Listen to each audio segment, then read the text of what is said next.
Okay, I think I got it fixed. There it is live. I got the live sign here now, Tim. So Okay, all right. we are live. So I will call the meeting of the Planning Commission for April 14th, 2021 to order. And the first item on our agenda is to adopt an agenda and approve the minutes of March 10th. Anyone have any additions or changes to the agenda or to the minutes from March 10th? Mr. Chair? Oh, we got to call a roll. Yes, Tim. Is that what you want? No, Mr. Chair, I would just like to add that discussion to the end of the agenda on the land use legal training annual training session. Yes, but I that's very good. We'll do that at the end of the agenda. We'll add one item for Tim to discuss a workshop. But I'm going to back up what I just said and begin this meeting by calling the roll of commissioners for, since we're not in person, we will do everything with a roll. And I will read this page that I have here for you first. For many of you, a quite familiar statement about how we operate during COVID. It has been determined that an in-person meeting is not practical or prudent because of the COVID-19 pandemic and the related peacetime emergency declaration made by Governor Walz in accordance with Minnesota Statutes, Chapter 12. We have ensured that all members of the body participating in the meeting, wherever their physical location, can hear one another and hear all discussion and testimony offered at today's meeting. That's the YouTube connection we just got live. Ensured members of the public present the body can hear all the discussion, testimony, and all votes of the members of the body. We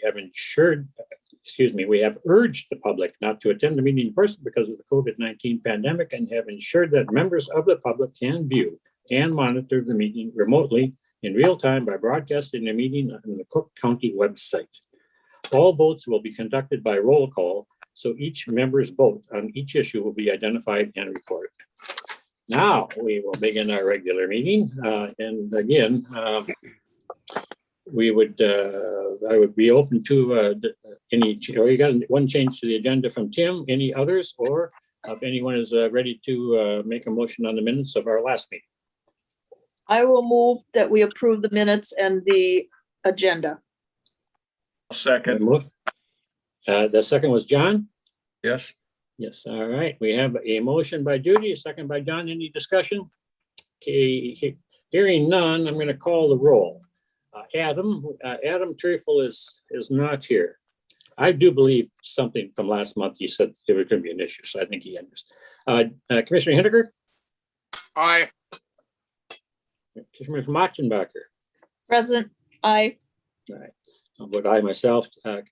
Commissioner Laboda? Aye. Commissioner Schlutt? Aye. And Commissioner Anderson is absent as well. Okay, moving on. We have our first item of the Planning Commission is Linda Newman's request to amend a conditional use permit to facilitate placement of 2 rustic cabins and 2 campsites on property within the FAR 1 zone district and adjacent to the Irish Creek Road. Legal description is the northwest quarter of the northeast quarter of section 19, township 63 north, range 4 east, PID 56-319-1200. Mr. Lane. Thank you, Mr. Chair. This is case 2021-1 CUP. The applicant is here in attendance this evening, and her parcel is 40 acres in size with frontage on Irish Creek Road. She received a conditional use permit allowing a hostel and private recreational facility in 2016. Property is contained in the Forest Agriculture Recreational or FAR1 zone district. Dog kennels are identified as a permitted use in the FAR1 zone district. A couple of guiding descriptions, definitions for you from the Cook County zoning ordinance. A conditional use is an activity or use that would not be appropriate if allowed outright in any number, but which, if controlled as to number, location, and activity, could be consistent with the comprehensive plan and not be injurious to the public health, safety, or general welfare. The review of each proposed use must determine that it will or will not be compatible with the standard of this article, and if it is found to be, must attach conditions to ensure this continued compatibility. Any use not expressly identified as a permitted, conditional, or prohibitive use within the ordinance may, at the discretion of the county, be processed as a conditional or interim use. If you look at the narrative, there are guiding principles based on the zone district. As mentioned, this is in the FAR1 zone district, which is our most expansive zone district. Newly created parcels in the FAR1 zone district must be 600 feet wide and 20 acres in size. And obviously, Ms. Newman's parcel doubles that. She has a quarter section up off the Arrowhead Trail and Irish Springs Road. Guiding principles from the land use guide plan are also relevant. They were very much integrated into her original conditional use permit from 2017. And what she's asking for today is an amendment of that conditional use permit from 2017. Considerations: the applicant operates a year-round recreational adventure operation with a wintertime focus on dog sledding and a shift to paddling and hiking during the summer months. As currently configured, overnight guests are accommodated with lodging, that is the guest suite situated within the property's primary residence. From its onset, Points Unknown LLC has moved forward with the support of a conditional use permit, Resolution 2016-73, allowing the establishment of a hostel and private recreational facility on the property. Since approval of the CUP in 2016, Points Unknown has seen a steady increase in visitors to the site, with a near tripling of numbers since opening in 2017. And that table that is below that gives a representation of how her operations are both proceeding and expanding. That increase in guests and placement of the guest suite in a resident and resultant guest disruptions has moved the applicant to seek alternative guest arrangements focused on greater flexibility and guest autonomy while keeping in line with the Points Unknown off-grid ambiance. Recreation requests are not a common presentation before the Planning Commission, but they do require additional scrutiny, most notably to determine if the proposed use could influence or impact the adjacent residential landscape. In the case of Points Unknown, the nearest seasonal residence is approximately 1,500 feet away, a distance well beyond even the kennel required 600-foot setback. Beyond this isolated neighbor, all other properties within 1 mile are either state or federally owned. The other point to ponder is whether conflicts emerge between a recreational allowance and a commercial designation. To clarify that juxtaposition, we asked Cook County Assessor Robert Thompson for criteria that would define and or differentiate the two designations. Mr. Thompson provided the following guidance. And this is just his paraphrase here. I guess for property tax purposes, it would typically have some or all of these things to go commercial. 1, signage directing customers in, hours of operation, employees, cash register, and sales tax on a product or good.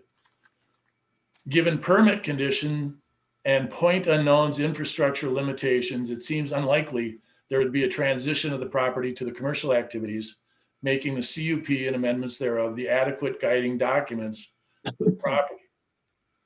This request to amend Resolution 2016-73 includes the construction of 2 rustic cabins, that is no pressurized water delivery, no septic capacity, and 2 remote campsites. All new lodging components would rely on a privy vault outhouse for septic compliance. This is a conservative request and should not cause any disruptions to the residential, recreational, commercial landscape in Cook County. Following conditions may be assigned to the CUP amended request. 1, all operations conducted by Points Unknown LLC must comply with Minnesota Rule 7080 in the Cook County Septic Ordinance. 2, no more than 2 campsites, and that should be 2 rustic cabins shall be allowed by this amendment. 3, all structures must conform to Cook County zoning ordinance criteria including necessary permits. 4, all conditions attached to resolution 2016-73 shall remain valid. We sent out 11 letters of notification and we received no comments. Thank you, Bill. Ms. Newman, before we open the hearing to the public for comments, would you like to add anything to Bill's narrative? Anything additional? I have nothing to add. Nope, I think with my application and his narrative, that seems to cover it. Very good. Then at this point, I will ask for public comment. Anyone here to speak to the Newman request for a revised conditional use permit? Now is your opportunity. I don't think we have anybody online unless Gary or Kim are there's 2 people here other than the staff. So I hear no public comments. So I'm going to close the public hearing portion of this meeting and turn to commissioners. Any comments or questions regarding this property or this request? I have a question of, do you have a lodging license and inspection by the state of Minnesota? Yes, I do. Yep. Are you serving food? No, Okay, they bring their own? there's a kitchenette up in the guest suite. Yep. And in the expanded lodging, there'll be a little kitchenette as well. Okay, I have a question, just in it. I don't think it has anything to do with your lodging, but how many dogs do you have there? I did visit your property just before I flew down to Nashville. I made a run up to check these properties, and boy, I met a young lady that works for you or was with you there. It's very nice and showed me around. But Oh, yes, Annabelle. I was out of town. I just got back, I think the Yes. day after you arrived. 27, oh, which boy, is yeah, which okay. is a fairly small kennel. Okay, yeah. But for me, that's a non-dog owner. Boy, it's a big kennel, but it's fine. Seems like a great place for it as well. And it for kennel, it looked like a very well maintained and nice kennel as well. So, anyone else? Any other comments or? I've got some comments and Okay, John. a concern. I think it's the right location. It's a neat business. And it's very nice and it fits our area quite well. And I don't think it's a bother to anybody, and it's not too dense and it's low traffic. I don't think there's any concern there. I think that my concern might be, are we kind of pushing this into the zoning category? We make B&Bs, very, very small B&Bs that handle less people than this, change their zoning, how they are zoned. And I kind of feel like maybe we're slipping something in the back door a little bit through a conditional use permit. And is this the right way to do it? I guess this is more a question for Bill. I mean, this just the addition onto what Linda already has. I can see at least 16 more people being on the property. And that's kind of getting up to the bed and breakfast range. This is actually going to be about the same size as when I purchased our resort. We only had 2 cabins. That was it. But we had to have B&B. Tony, go ahead, Bill. Yeah, thanks, Commissioner Schlutt. And the issue is that this is based on pretty much a strict allowance through an interpretation of the ordinance. I brought Assessor Thompson into the process just because we do have in our future probably a couple more locations that don't meet that recreational criteria. And you mentioned one of them, which is the isolation. There's a couple that are coming up that will be more proximal to higher density residential areas and things like that. That's where we get into the conflict and stuff. The bottom line is that for Ms. Newman and her operations, the zoning match is good based on our criteria. And if she has issues, beyond this, it's probably going to be with the assessor's office, and we don't engage in that discussion. And I tried talking to Bob, but Bob didn't call me back. I did talk to Rachel, and she kind of threw it back at us that this is a zoning issue. So I'm a little in between on this thing. I think it's a great fit out there. It's just more on our end of, is this the right classification? We should have this. Mr. Nelson. Are we setting a precedent? Okay, thanks, John. Mr. Nelson. Tim, you're muted. You're on mute. Every time I was almost going to start breaking into interpretive dance so that we could, I wouldn't have to talk, but okay. So just a point of clarification, Mr. Chair and Commissioner Salute, that bed and breakfasts are actually listed as conditional uses in the FAR zone districts, the FAR 1, 2, and 3 zone districts. So a bed and breakfast would not actually consider or require a rezone, but rather just a conditional use. Clarification. Very good. Thank you, Tim. Any other questions? Go ahead. I Judy? do have another question. Ms. Newman, do you live on the premises? Oh, yeah, yep. That's your home? Okay, and how This is many my home. how many employees do you have? I have one really part-time person that comes for dog sledding. She helps in the winter for dog sledding. Otherwise, I've got an internship program, and I've got volunteer program. Well, when the borders aren't closed, with folks coming over from Europe, they're doing kind of a long-term lifestyle immersion adventure. So they're paying people.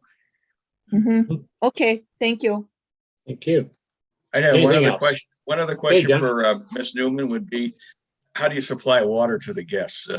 How is that provided to them?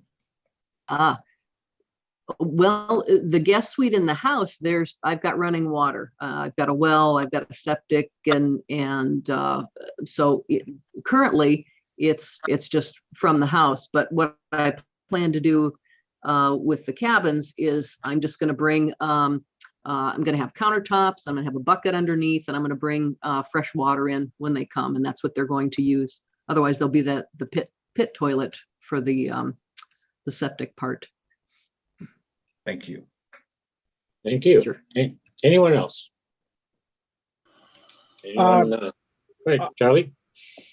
I'm one of the nearer neighbors to Linda's property, and I've been on the site a couple times. I could vouch for it being a very professionally run, really good fit for that neighborhood. So definitely in support of it. Thanks, Charlie. As I said, I know nothing about dog sledding or kennels, but it looked like a very well-run place to me from my inexperience. So any other questions? Otherwise, I'd entertain a motion. I would move to approve with the 4 conditions as written, except for changing the 1 rustic cabin to 2. Yes, I noted that as well. Condition 2. I'll second that. Was that, who seconded that? Jerry? Yep. I didn't recognize your voice, Jerry. All right, we have a motion by Charlie with the one minor change. Well, it was a minor change that to 2 cabins. That was the original request, and we say 1 in the conditions. So conditions will now state 2. And we have a motion by Charlie Laboda and a second by Jerry Henniker. And any further conversation or question or discussion? Okay, hearing none, I'll call the roll. Commissioner Henniker. Aye. Commissioner Maschenbacher. Aye. I'll vote aye myself. Commissioner Laboda Aye. and John Schluter. Aye. Very good. Motion is passed. And let's see, we're still in planning. So this will go to county board for their approval. And Bill will fill you in, I think, on that when that will happen, when the next meeting it will go. Thank you. Okay. Thank you. Well, thank you so much. Thank you. Thank you. Do you need me to stick around, or is Nope. my time You can done? stay you can stay as long as you like, Linda, but we're done asking you questions. What is your pain Okay, threshold? thank you. Yeah, what's your opinion? Bill. Thank you very much, everybody. Thanks. All right. Thank you. Bye-bye. Thanks. I think I would entertain a motion to adjourn the, Mr. Chair, yes. we Oh, do have Tim, the one Tim, other item. I got you down at the end of the meeting, and that's the end of the Board of Adjustment. We're on planning. Okay. Tim, go ahead, Tim. Okay, I'm glad I wasn't muted then. So the discussion is, every year we do have a basically a land use legal workshop seminar, and I spoke with the attorney the other day, and we talked about it. He has been doing them virtually over Zoom. He did Lake County's just a week or two ago, and we have the opportunity to do that. And I just wanted to get a sense from the board, the planning commission here, if you wanted to do that, or if you wanted to wait until and see if a little bit later as we get towards summer, if restrictions lift to the point where we can meet in person, because there's certainly pros and cons about the virtual meeting versus in-person meeting. And it would seem like we get a whole lot more productivity going in when we meet in person through one of these land use legal workshops. So I just wanted to kind of gauge your opinion. If you wanted to do it virtual, I could get it scheduled fairly soon. But if you wanted to wait, then we can just hold off and see what happens. And if we don't get it lifted, by the summer, then we can just go ahead and schedule then anyway. Folks have thoughts? Mr. Chair, Tim, I would certainly favor trying to get together with a live meeting. I think that it would benefit the entire group to meet face to face for a change. I think that up here, especially, most of us have been vaccinated, and I think that we're about ready to start returning to kind of more normal activities. The face-to-face works a lot better, I think, than the Zoom meetings. While they've been very productive, I think, and effective at the same time, I think a face-to-face, at least occasionally, is worth an awful lot. And I would favor that approach. I would agree with everything Jerry said. That's where I sit as well. I agree. Is there anyone who hasn't been vaccinated on our group, or can I even ask that? We got young guys there, Charlie. Adam's pretty young. I'm fully vaccinated, so. Hey, I second everything you guys are saying. We get so much more by in person, even the workshops. It just more substance to it. So I'm in favor of that. The one thing I'm not in favor of is meeting during the summer. Okay. Absolutely. We treasure those few days we get. And I don't want to sit at a workshop here or anywhere. I'm with Judy. I'm buried this summer. Yeah. Yep. We're overbooked. Understood. Summertime is a problem. I would agree with that. Oh, and there we go. We get the cat. The cat finally came into the I saw the picture. cat. Where? I missed it. It's Oh, on Bill's Bill's. cat. It's like silhouetted. Sorry. There it is. So I think you got a reading there, Tim. Okay. Yes. Thank you, group. I'll work on that. Okay. Now I would ask for the motion to adjourn. I make a motion, we adjourn. Motion second. by Judy, second by John, was that? Yep. All right, and no discussion. I didn't hear any. Okay, Commissioner Henniker, Aye. Judy, Aye. myself, Charlie, Aye. John. Aye. All right, we are adjourned. Finger on the X. We are adjourned. We are now, though, going to go right into our next meeting, which is the Board of Adjustment for April 14th. And our first item on the Board of Adjustment is the request by Robert Turkelson for an after-the-fact variances from the road and property line setbacks to retain a storage structure on property adjacent to the Arrowhead Trail Legal description is part of the northeast quarter of the northwest quarter of section 17, township 62 north, range 4 east. PID 56-217-2110. Mr. Lane. Mr. Chair, I don't see Mr. Torkeldsen in attendance. No, we don't have them. Ms. Wolf is here. Would it be a But we brief? got that. That would be fine. You want to jump ahead and see if he comes? That's fine. We can do that. So let me back up just one moment. We will move on to. Can we approve the minutes and the agenda? I'll move that.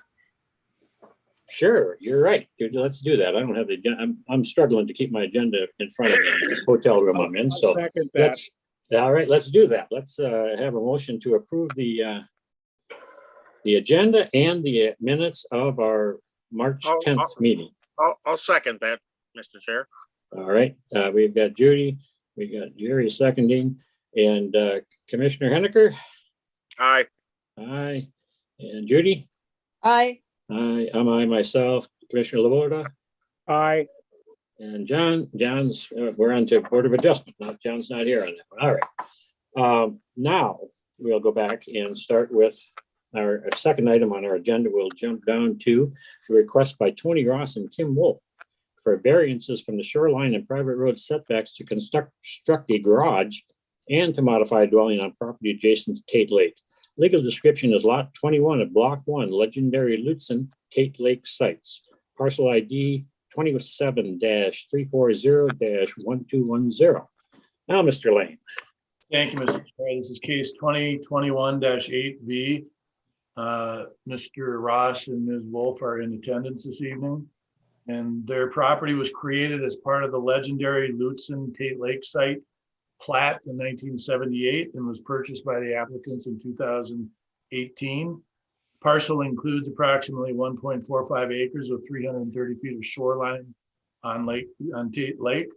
Tate Lake is categorized as a special recreational development lake. Structural and septic treatment setbacks on SRD lakes are 100 feet.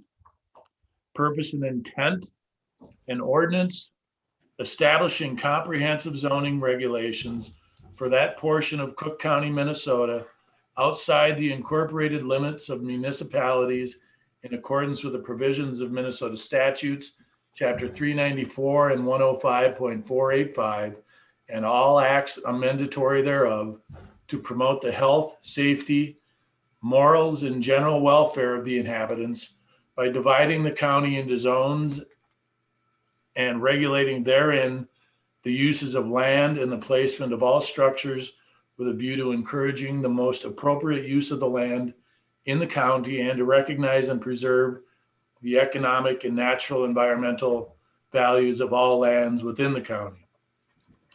In case of the property, the subject property, a couple of definitions from the ordinance are relevant. The ordinary high water level is a reference to the boundary of public waters and wetlands, which is determined as the margin where aquatic vegetation changes to terrestrial vegetation as caused by the highest water level, which has been maintained for a sufficient length of time to leave evidence on the landscape. The level of water at this margin is the ordinary high water elevation. Other terms used in this ordinance, which shall have equal definition, are shoreline, normal high water mark. Setback is the minimum horizontal distance between where a structure may be placed and the normal high water mark, road center line, road right of way, front side or rear lot line, well, sewage soil absorption, and our soil treatment area. The shore impact zone means land located between the ordinary high water level of a public water and a line parallel to it at a setback of 50% of the required structural setback. And as mentioned, 100-foot shoreline setback results in a 50-foot shore impact zone. Shoreland are defined as all lands located within the following distance from the normal high water mark of a public water: 1,000 feet from a lake, pond, or flowage, or 300 feet from a river or stream. The shoreline setback is the minimum horizontal distance between a principal building and the ordinary high water elevation of a lake, stream, or river as established by the Minnesota Department of Natural Resources. A structure is anything more than 30 inches high, placed, constructed, erected, including portable buildings, mobile homes and signs, fences, utility poles, lawn, lights, antenna, and related minor equipment shall not be considered structures. Finally, the zoning administrator must evaluate potential soil erosion impacts and development visibility from public waters before issuing a permit for grading, filling, construction of sewage treatment systems, roads, driveways, structures, or other improvements on steep slopes. When determined, necessary conditions must be attached to issued permits to prevent erosion and to preserve existing vegetation screening of structures, vehicles, and other facilities as viewed from the surface of public waters, assuming summer leaf-on vegetation. There's some excerpts from Article 7 from the Cook County zoning ordinance, and also land use guide plan criteria, which have somewhat generalized guidance for variance processes and the land use and property ownership, which are critical to Cook County. Considerations: the applicants purchased their property in 2018. At the time of purchase, a primary residence constructed in 1980 and a secondary dwelling constructed in 1990, along with several sheds, were placed on the parcel. Primary residence exhibits 20% depreciation. That's from the Cook County Assessor's Office. Property was created in 1978 as part of the legendary Lutsen Tate Lake Sites plat, the first of 3 George Nelson and Herb Hansen subdivisions, which created 45 lots on or adjacent to Tate Lake. Build out on the Ross Wolf parcel and several other Tate Lake properties was facilitated by the introduction of fill, a relatively common practice during the early stages of development in Cook County, especially given the lack of wetland restrictions at the time.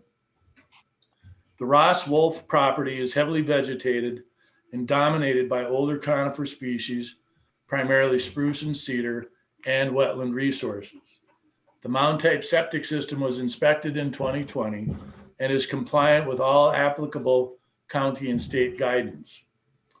Although a county-enforced 100-foot structural shoreline setback was in place at the time of plat creation, the property structures are less than that, and we assume it to be a function of inconsistent distant measurements, that is, a tape measure hypotenuse distance rather than the horizontal distance, versus currently employed satellite technology. We determined the setback distance for the primary structure to be approximately 94 feet along the meandering Tate Lake shoreline. That's included in Figure 1 of the packet. There are 2 components of this request. The first is to modify the primary residence with a 600-foot addition along its western wall. To do this, the secondary cabin will be removed. The lake-facing front of the house will not further encroach on the shoreline, but the applicants have asked for an extension and enclosure of the front entryway, resulting in an additional shoreline encroachment of 2.4 feet. In addition, there will be a modification of the roof pitch, with this occurring at or away from the current setback distance. The second component of property improvement is construction of a new 672 square foot vertical wall garage on the site of the current storage shed. This location is challenged by both the shoreline setback and the Fox Trail private road setback.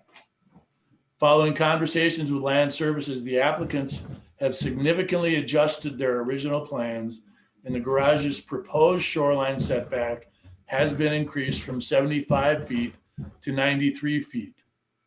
With it, the only other component of proposed construction, which will further encroach on the shoreline setback, is the front entryway. This is a reasonable compromise and allays concerns about a significant encroachment on the Tate Lake shoreline. With an intent of making this their permanent residence and doing so within a now compromised and deteriorating structural footprint, Land Services views this as a reasonable and accommodating request by the property owners. If approved, the variances may be assigned the following conditions. 1, all county permits shall be approved prior to the initiation of construction. 2, erosion and sediment control measures for garage construction must be established prior to the initiation of site prep and shall be maintained throughout construction. 3, no vegetation may be removed from the shore impact zone. 4, no modification or expansion of the deck patio may occur without additional variance relief. 5, the property shall conform to Minnesota Rule 7080 in the Cook County Septic Ordinance. 6, the applicants are responsible for adherence to all components of property use as identified in the declarations of covenants, restrictions, and conditions by Lutzen Development Corporation, a Minnesota corporation. 7, no component of the dwelling addition shall be closer than 94 feet from the OHW of Tate Lake. The modified entryway shall be no closer than 90 feet from the Tate Lake OHW. No component of garage construction, including eaves and gable ends, shall be closer than 93 feet from the OHW of Tate Lake or 25 feet from the edge of the CAPS Trail right-of-way. 8, all setback distances shall be verified by Land Services. We sent out 21 letters of notification. We received some comments and inquiries, but nothing in favor or in opposition of the Wolf-Ross request. Thank you, Bill. Okay, Ms. Wolf or Mr. Ross, anything you'd like to add to Bill's narrative before we open this to public comment? Nope. Nope. All right. Then at this time, I'll open this hearing to public comment. Anyone that wishes to speak to the request for a variance by on the Wolf and Ross parcel, now would be your opportunity. Something tells me Gary is here for that reason.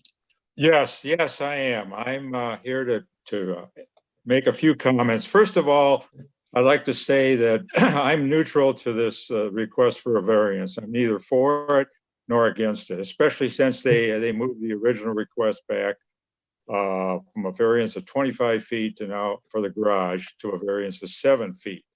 The only thing I'd like to say, that being said, is that I hope this doesn't establish a precedent for our lake, that we'll have future requests for variances from the 100-foot setback.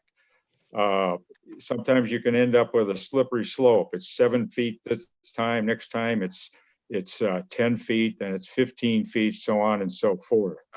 So the only thing I'd like to add is that I would request that if this variance is approved, that there's something stated in the approval that this will not constitute a precedence for future variances for setbacks out at Tate Lake. Thank you. Tim, you want to address that? Yeah, thank you, Mr. Chair. And Gary, really, that's that is stating just as a matter of fact. There are no such things as setting the precedents. Each property, by virtue of a variance, is taken of its own accord. I understand what you're saying. There's two levels of precedents, I suppose. One could say that you have the legal standard of precedence, and there is no such thing. And that's what I was talking about. Then there's the kind of geopolitical precedence where people think that if that's approved, then they can get another one. But if you were around at the earlier time that I was talking about the land use legal training, this group does and all Board of Adjustment and Planning Commission members and commissioners get the land use legal training to understand the fact that each request is taken in and of itself and does not and cannot constitute a precedent setting for other decisions down the road, because not only and in fact they really drive this one hard, not only does it have to be in the same place, same request, same conditions, but also the same time. So if you have the exact same type of request, even in the same lake or on the same bay, if it's a couple months apart, there is no connection. So it's been case lawed out through the Minnesota courts that there cannot be a precedent setting for this. Sounds good, Tim. That's really what I was really concerned about. Yeah. Thank you. I'll say, Gary, that just a couple of months ago, we had a request, and the person spent a lot of time taking pictures of everybody else's house. And we said, that's real nice, but let's talk about what you're doing here. You know, don't tell me what the neighbor did. We want to talk about your house. And that is the way we try to approach this. So Sounds fair. Sounds fair. very good. Very good.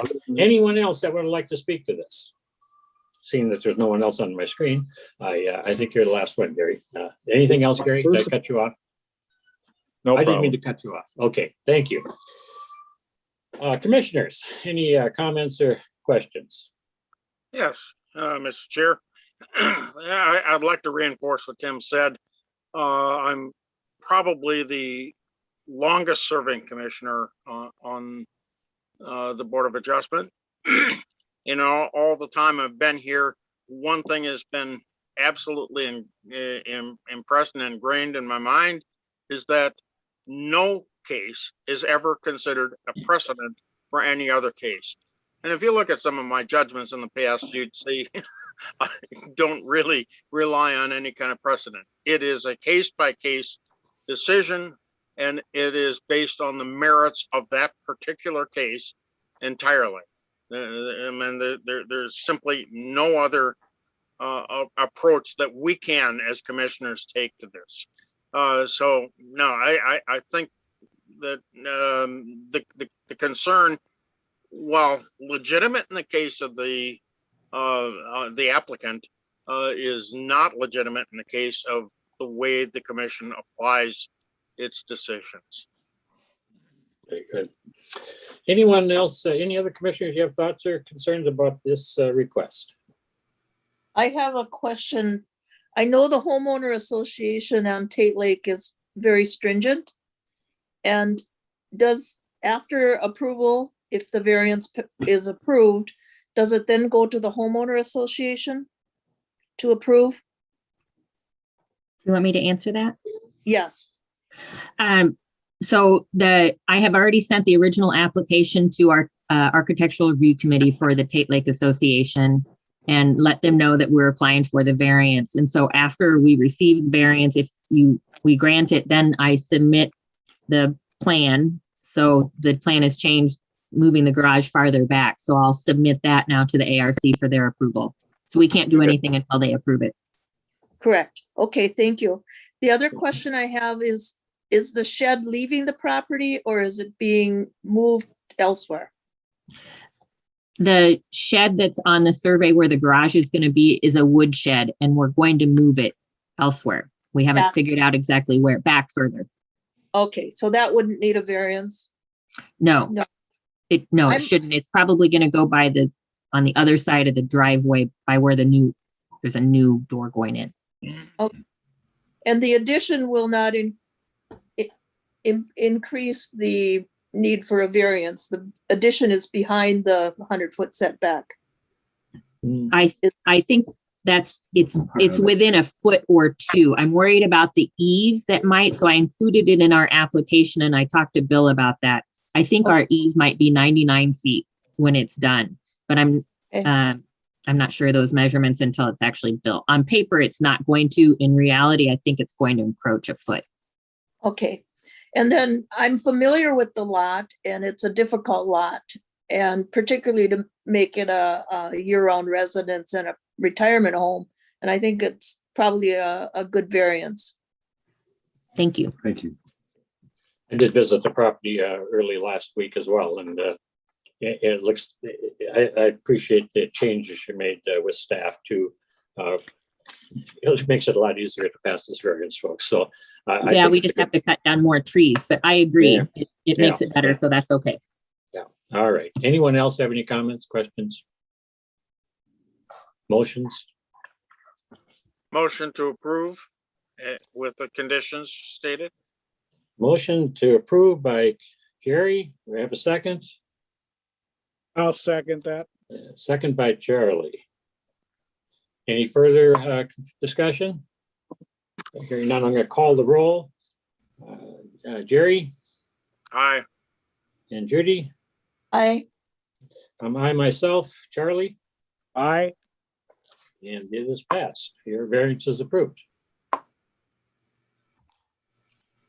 You're muted, Kim. Thank you. Thank you. Really appreciate all of your time. Thank you so much. Yeah, you're most welcome. Bye-bye. Right. Mr. Okay. Chair, can I take a break for a couple minutes here? Okay, And then we'll come back with the Torkeldsen narrative? sure. Okay. Got to take a feed the couple minutes. cats. Wow. Sort of. I have to clean the litter boxes. No, I'm kidding. Well, thank everybody. I think I'm going to bail out. And, All right. time for supper. Bye now. Okay. Take care. Hey, Gary. Good seeing you. Likewise. I'm surprised that the Torkelsons aren't here, Mr. Torkelson.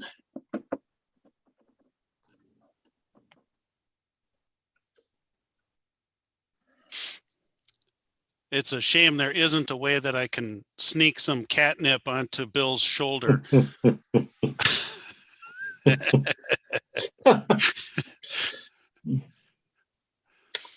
Yes.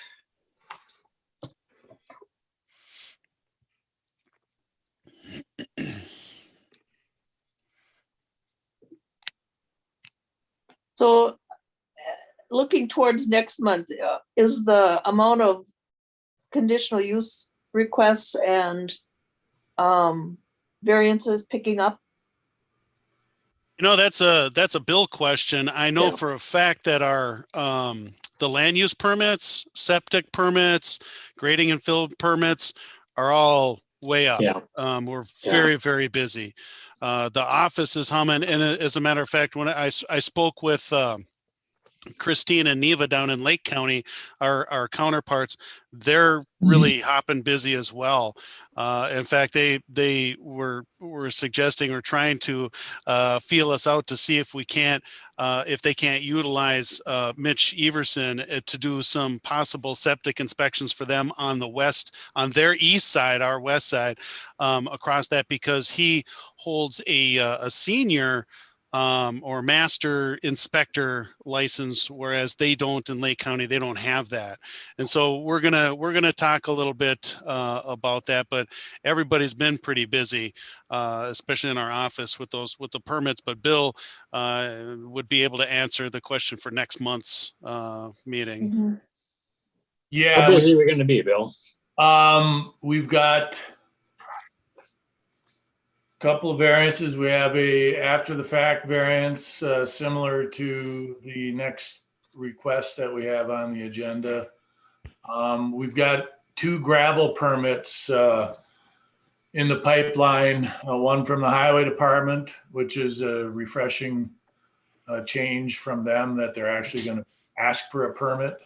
And the other is from potential expansion of the Isaac Hansen pit out off the Kramer Road, Sugarloaf Road out. That's the Tom Dwyer's pit out there. And, so that's good to see that. You know, it's just a lot of phone inquiries. We'll be busy with variances throughout the summer. Well, should we proceed with the Torkelson property here or request?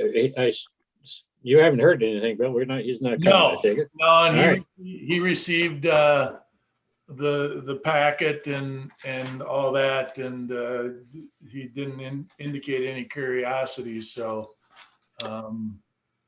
Okay. I'll just start that again.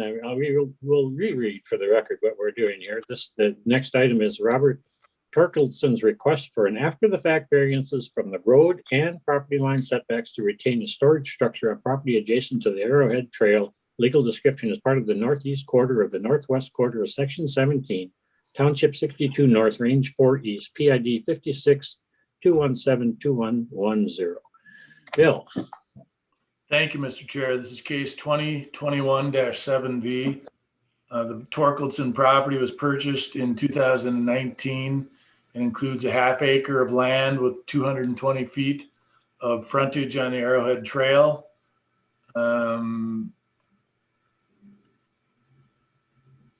I'm just a little confused by that. That's obviously a typo, which happens when you edit your own material. The property is contained within the Forest Agriculture Residential FAR2 Zone District. The relevant definition here from the ordinance is that a setback is the minimum horizontal distance between where a structure may be placed and the normal high water mark, road center line, road right-of-way, front side, or rear lot line, well, sewage, soil absorption, and or soil treatment area. FAR2 zone district is our second most expansive zone district, and it includes 300-foot lot width requirements and 10 acres. And for a county road highway or road setback, it includes a 85-foot center line setback. Criteria for decisions as an after the fact. This is given the same fortitude as a regular variance request, mindful that the activity has already occurred or has been begun or is substantially underway. And I want to get right into the considerations here, since they're the most up-to-date information that we have. This postage size stamp, this postage stamp sized parcel was created in 1953. The property supports an 1,100 square foot residence and a 380 square foot garage, with both likely constructed around 1964. The small parcel, proximity to the Arrowhead Trail, and placement within the FAR2 zoning overlay effectively means that any construction is dependent on a variance from either the road or the property line setback, 50 foot for side and rear lot lines. The road right-of-way itself necks downs to a 33 feet adjacent to the Torkeldsen property, further constraining future land use decisions. Property issues notwithstanding, the applicant constructed his structure after being advised by Land Services that a variance would be necessary. Communications between Mr. Torkeldsen and Mitch Travis, Cook County's land use specialist, are included in this packet. When viewed objectively and in deference to initial conversations with Mr. Torkeldsen, we did not have any sense that the urgency for construction was such that it would result in his foregoing the regulatory process. Succinctly, he was told not to build and built anyway. As experience suggests, our typical after the fact variance discovery comes with a property owner's disclaimer of "I didn't know," and invariably the "I didn't know" makes the after the fact process somewhat comprehensible. Ignoring regulatory advice in pursuit of a variance comes with some risk for both parties. First, the Board of Adjustment decision should identify the cause of the practical difficulty. Second, if the decision-making process is followed, there is no guarantee that an after the fact or any variance will be approved. Finally, if Land Services prescribes a course of action and it is ignored by the property owner, the regulatory function of local government is effectively invalidated. Stepping back and viewing this request with different colored lenses, were this a forward-looking variance that is pre-construction, it seems reasonable to assume it would be approved. The property is small and its 1953 buildability is completely different from its 2021 ordinance constrained buildability. Succinctly, there are inherent practical difficulties associated with ownership. That said, denial of the request is not an unreasonable outcome, nor is removal of the structure itself.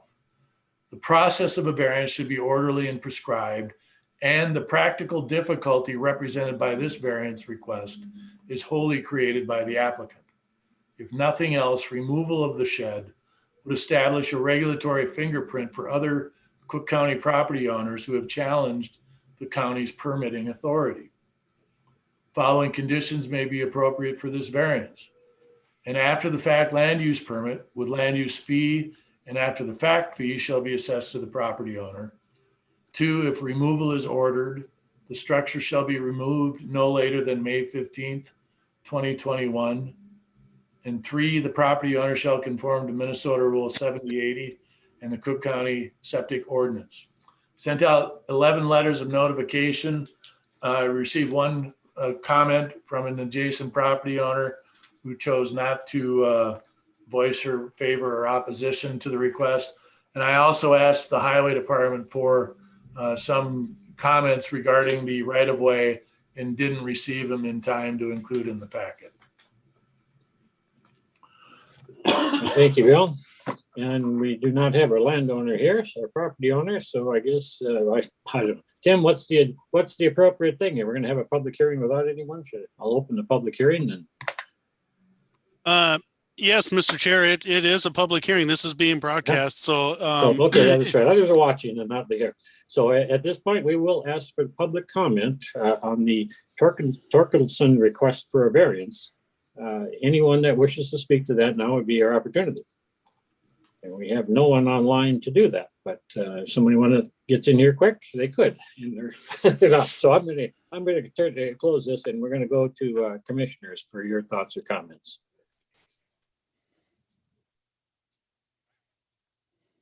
Is there a garage as well as the new woodshed? No, it's just, it's a carport type thing with the woodshed. Yes. 'Cause I'm looking at the diagram. And there's something labeled garage. They do have a garage on site currently. Yes. Yeah, Okay. an old one that was built with the house. Yeah. Yes. My bad. Yes. I apologize. Right. And they Yeah, put have, woodshed carport in front of the garage. Is that correct? yes. Okay. And the 25 feet from the road, is that from the center line or is that from the right of way? That's gonna be from the right of way. The drawing is a little lacking in definition. Yeah. That'd be my first comment to the gentleman if he's here, is that what are we supposed to determine from this drawing? There's Right, no dimensions anywhere on it. Yeah. How can you take action on that? Just the as I mentioned in the narrative, the right of way on the Arrowhead Trail there is 33 feet, both north and south of that location. It's 66 feet. So, and I don't know. That's why I talked to the engineer briefly today, and I didn't get any fully defined reason why that's the case. Yeah, probably because these houses are so close to the road. well, and they did that because back then they shoveled their driveways and get them as close to the road as you can.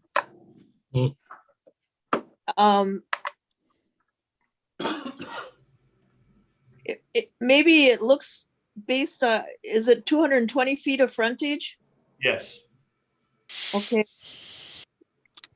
So that's about 100 feet of distance in depth to the lot. Is that correct? Yeah, I'm not sure what, Commissioner Machenbacher, I'm not sure what the depth of the lot is. Yeah. It's a half acre in a 10-acre zone. Yeah, that'd be about right. You'd be about 100 by 200. He's got a half acre there. Yeah. Right. Yeah.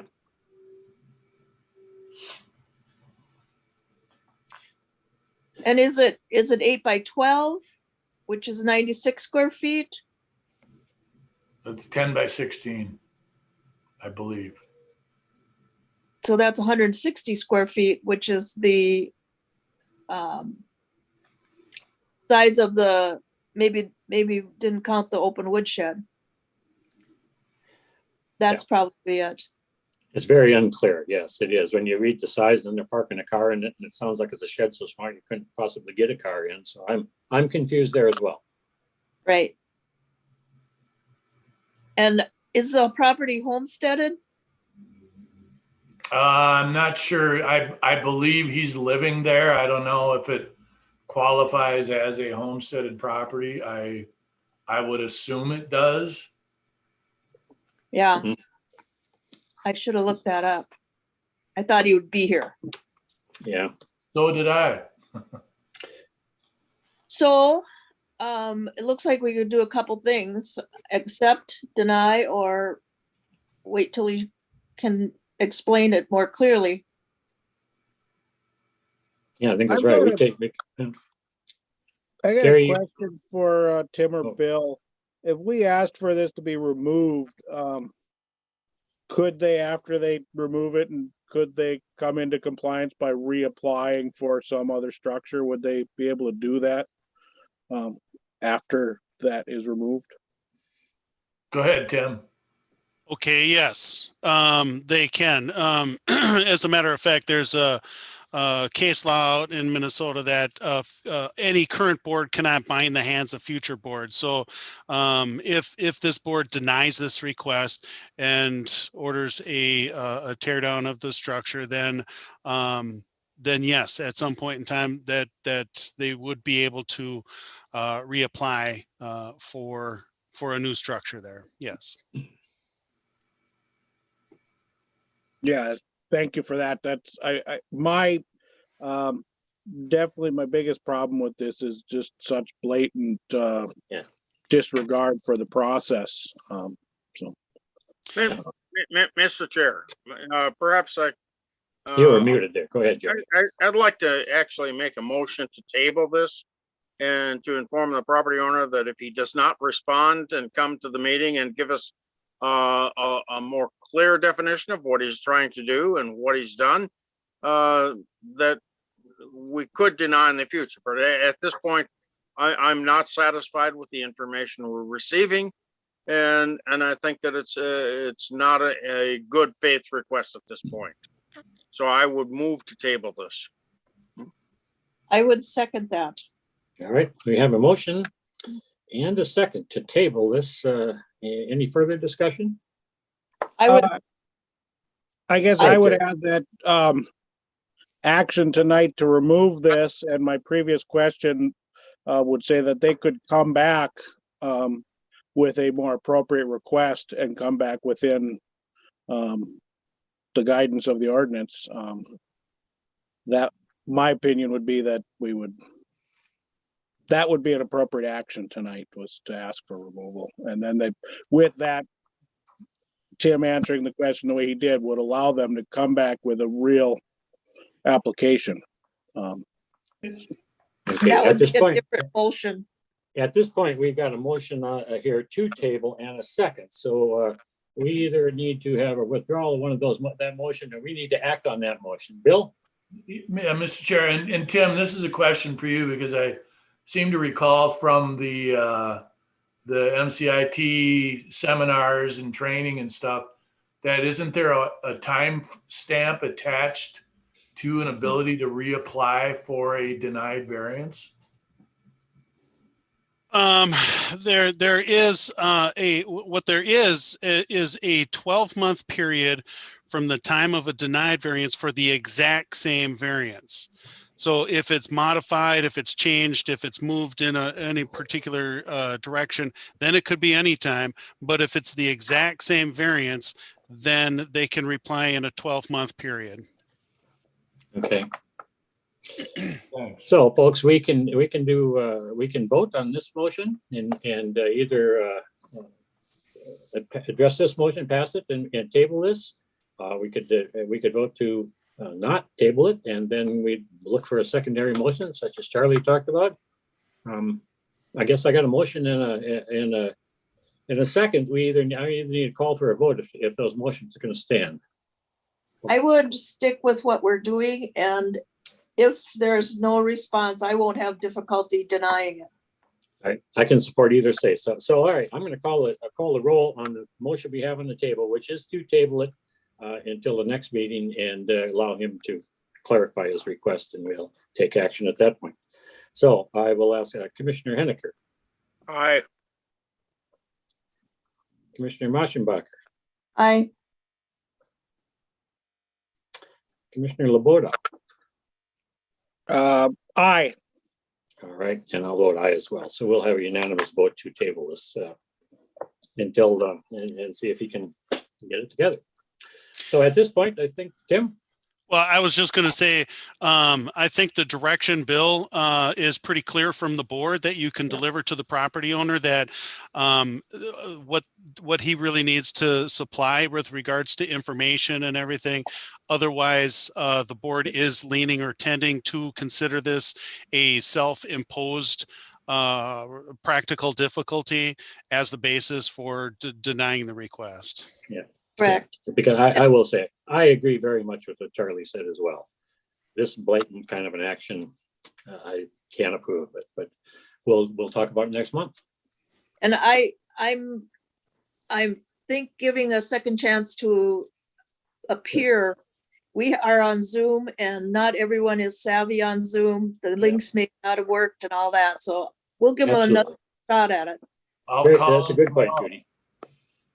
Good point. Okay, so we are done with that. I take a motion to adjourn, I believe, unless we have other business. I don't know of any. Motion to adjourn. All right, motion by Second. Charlie. Second by Jerry. Call the roll. Jerry Henniker, Aye.